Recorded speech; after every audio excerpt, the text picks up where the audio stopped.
It has been downright cold. But this is Minnesota, so you know that the frigid temperatures are not going to keep people from getting outside and enjoying some holiday time off.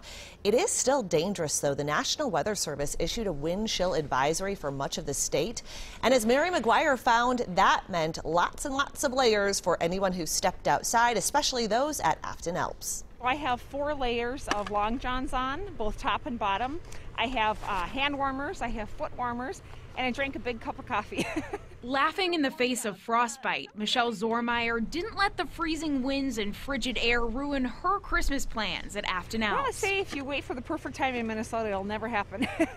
She wasn't alone. Other brave souls took to the snow on the coldest Christmas we've seen in decades by doing what we Minnesotans do best, embracing the weather, whatever that weather may be. And I hate the heat, to tell you the truth. I enjoy the cold more than the heat. And then I got my sweater, and then I got my jacket, and gloves, mitts. Yeah, it's cold outside. That's an understatement. The last time it was this chilly on December 25th was way back in 1996, when the high topped out at 9 degrees below zero. And we love it. There's hardly anyone here. We're able to ski effortlessly, no lines today. The cold isn't for everyone, though. Afton Alps sees a dip in business when the temperatures drop. But after last year's mild winter, management there is glad the snow they have is here to stay. Conditions are perfect today. We've got no melt going on. For some, though, the conditions at the ski chalet also proved to be perfect for thawing out and relaxing with a warm drink. Mary McGuire, WCCO 4 News.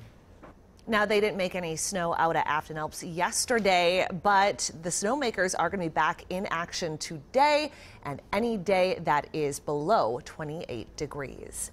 Well, the young man shot by police at Minneapolis City Hall is scheduled to make his first court appearance today. This was supposed to happen late last week, but was rescheduled when Marcus Fisher was still in the hospital. Last Monday, the 18-year-old was being interrogated when police say he stabbed himself multiple times and officers shot him. Fisher was being questioned about a case first reported as a road rage incident in Ham Lake. Court documents show the December 13th shooting of a 21-year-old actually took place earlier that day in Minneapolis. Investigators say Fisher shot the victim while pretending to buy a gun for himself. Fisher is facing multiple charges, including first-degree assault and aggravated robbery. He is scheduled to be in court at 1:30 this afternoon. The BCA is investigating the officer-involved shooting at City Hall. Those officers are on leave, which is standard procedure. Police are still looking for the man accused of kidnapping his girlfriend by gunpoint. Now, witnesses say 37-year-old Jahan Douglas threatened Nicole Smith with a gun, forcing her to get in his car in a Minnetonka parking lot on Thursday. Smith's family says that she is now home safe. Her mother says that she showed up at her house Saturday evening alone. Smith told her mother that she had gotten away from her ex-boyfriend. Minnetonka police say Douglas is still missing. He is considered to be armed and dangerous. If you see him, you should not approach him. Just call 911. An expecting mother was gifted with what she calls a Christmas miracle yesterday morning. This is such an incredible story. Hannah Linderman gave birth to a healthy baby girl in her car on the way to the hospital. Her husband Taylor delivered the baby right before police and paramedics arrived on the side of the road. WCCO's Jeff Wagner talked with the happy parents and 911 dispatcher who guided them along.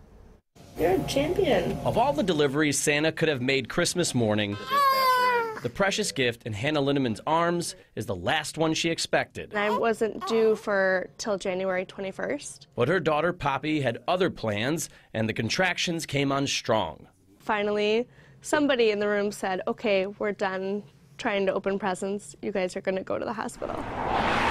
Along Highway 8 in Chisago County, Poppy once again intervened. It didn't really occur to me until I was calling 911 that this might actually not take place where it's supposed to take place.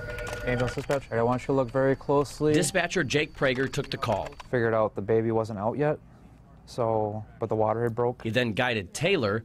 I'm not a huge fan of blood. Through the process of delivering the baby on the side of the road. Okay, I want you to get some clean, dry cloth or towels and a blanket to wrap the baby in. You're not really doing a whole lot of thinking. You're just following directions and doing what needs to be done. All while the temperature outside was below zero. And I definitely could feel the cold because the door was open for him to help. And right there in the front seat, Poppy was born, happy, healthy, and warm. So we had a really thick blanket in the car that my mother-in-law threw in right before we left the driveway. 2 proud parents and their dispatcher. I've actually delivered 3 of them, so up here, this is my 4th. Who helped them deliver the greatest gift of all. I think I'll talk to her about how it was pretty miraculous that she was okay and that there were no issues. Jeff Wagner, WCCO 4 News. The Lindemans want to say a big thank you to Prager, as well as the police officer who showed up to help with the delivery. Poppy is their 3rd child, and they say that this is probably the last one, and you can't blame them after what they've been through. Oh, Even just seeing some of the stalled vehicles on the roads this morning and then yesterday along Christmas Day when I was driving, you just think about what it would be like to be delivering a child in these temperatures. Just so scary. Can't imagine. Yeah, just so scary. And to think about the cars just whizzing by and nobody's stopping. It had to be really stressful. But we're happy there's a happy ending. Exactly. Still